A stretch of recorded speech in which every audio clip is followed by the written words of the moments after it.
Praise the lord. ఈరోజు దేవుడిచ్చిన వాగ్దానము, ధైర్యం వహించడి, మీ కార్యము సఫలమగును.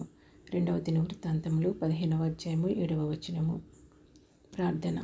ప్రియమైన మా పరలోకపు తండ్రి, ధైర్యం వహించడి, మీ కార్యము సఫలమగును అని ఈరోజు మాకు ఇచ్చిన వాగ్దానాన్ని బట్టి మీకు వందనాలు, స్తోత్రాలు చెల్లించుకుంటున్నాను ప్రభువా.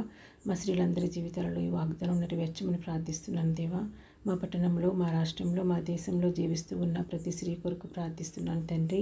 ప్రతి ఒక్కరి ఆత్మను యేసు రక్తం ద్వారా మీరు శుద్ధీకరించండి, రక్షించండి, క్షేమాన్ని ఇవ్వండి, భద్రతను ఇవ్వండి. మీ సన్నిధి ద్వారా కాపుదలను ఇవ్వమని అడుగుతున్నాను తండ్రి.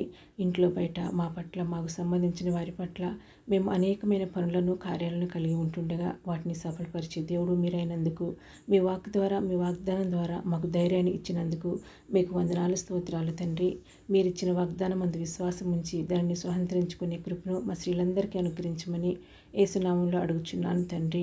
Amen, amen, amen.